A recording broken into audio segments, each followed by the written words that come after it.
Ndugu mtazamaji, jeshi la polisi mkoa wa Arusha limefanikiwa kumkamata raia mmoja wa Kenya anayedaiwa kuhusika na tukio la kuvunja na kuingia katika tawi la benki ya Azania lililopo mji wa Namanga wilayani Longido. Kamanda wa polisi mkoa wa Arusha, kamishna msaidizi mwandamizi wa polisi CACP Justin Masejo, amesema mtuhumiwa huyo ametambuliwa kwa jina la Dennis Ogesa mwenye umri wa miaka 28, mkazi wa jijini Nairobi nchini Kenya. Kwa mujibu wa polisi, tukio hilo lilitokea Januari 14 mwaka 2026 majira ya saa 6:40 alamsik.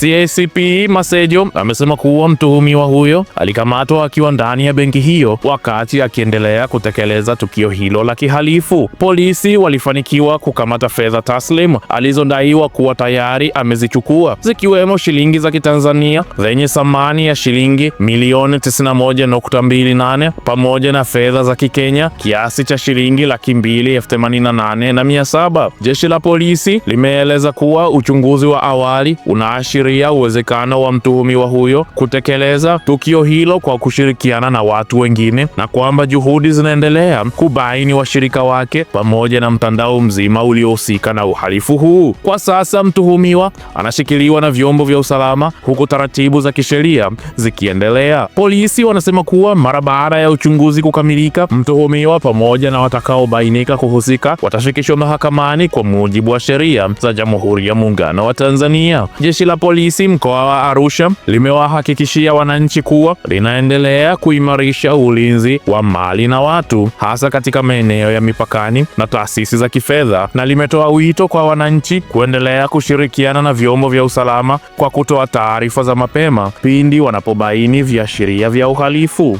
Ndugu mtazamaji, kumbukumbu ya tukio la mapema mwezi huu ambapo raia wa kigeni wenye asili ya China walikamatwa jijini Dar es Salaam wakiwa na fedha taslim za Kitanzania zaidi ya shilingi bilioni 6 linaendelea kuibua maswali mazito kuhusu uwezo wa serikali kudhibiti uhalifu wa kifedha nchini Tanzania.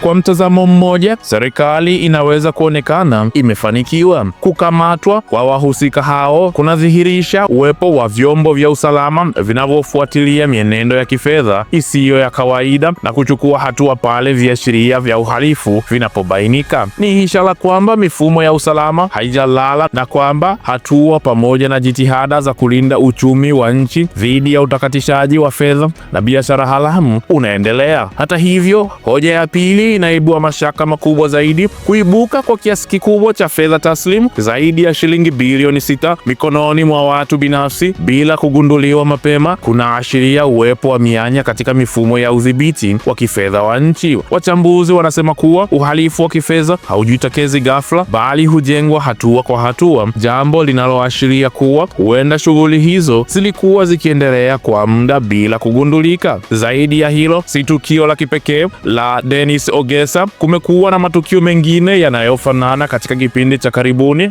yakihusisha fedha taslim kubwa na wahusika wa ndani na wa nje ya nchi. Mfululizo huu unaongeza hofu kwamba Tanzania huenda inakabiliwa na changamoto ya kuwa njia au kitovu cha mitandao ya uhalifu wa kifedha katika ukanda wa Afrika Mashariki. Kwa mtazamo wa wananchi, swali si tu kwamba wahusika wanakamatwa, bali kama mifumo ya kuzuia uhalifu huo inafanya kazi ipasavyo. Je, taasisi za kifedha, mifumo ya ufuatiliaji wa miamala na usimamizi wa wageni vina nguvu ya kutosha kuzuia uhalifu kabla haujafikia hatua ya hatari? Je, hatua za kisheria zinazochukuliwa zinatoa funzo la kudumu kwa wengine? Kwa ujumla, picha inayoonekana ni mchanganyiko wa mafanikio na mapungufu. Serikali imeonyesha uwezo wa kuchukua hatua, lakini tukio hili linaonyesha wazi kuwa vita dhidi ya uhalifu wa kifedha bado ina changamoto kubwa. Bila maboresho ya kina katika mifumo ya udhibiti, uwazi wa kifedha na ushirikiano wa taasisi mbalimbali, maswali yataendelea kubaki. Je, serikali inadhibiti tatizo au inalilimbikiza baada ya madhara tayari kutokea? Ndugu mtazamaji, endelea kufuatilia taarifa mbalimbali tunazokuletea zikiwemo hali ya kisiasa katika ukanda wa Afrika Mashariki, masuala ya usalama, uchumi na matukio yanayoendelea kuvuta hisia za wengi. Kwa sasa sasa macho ya wengi yameelekezwa nchini Uganda, ambako uchaguzi mkuu unaendelea kuwa taarifa kuu, ukiibua maswali kuhusu mustakabali wa siasa wa nchi hiyo, usalama wa kikanda, pamoja na athari zake kwa majirani zake ndani ya Jumuiya ya Afrika Mashariki. Endelea kuwa nasi kwa uchambuzi wa kina, taarifa zilizothibitishwa na muktadha mpana wa kikanda na wa kimataifa kadri matukio yanavyoendelea kujitokeza. Katika kila mjadala wa kisiasa, kila kanda ina simulizi yake. Sauti ya Chifu inaleta simulizi hizo mezani kwa uwazi, uhalisia na heshima ya kweli. Tunahoji, tunachambua na tunafichua. Hii ni Sauti ya Chifu. Hii ndiyo sauti ya wananchi. Ndugu mtazamaji wa Sauti ya Chifu, tunaendelea kukukumbusha kufuatilia taarifa mbalimbali tunazokuletea kutoka pande mbalimbali za dunia, huku ukitoa maoni yako katika ukurasa wetu wa comment section.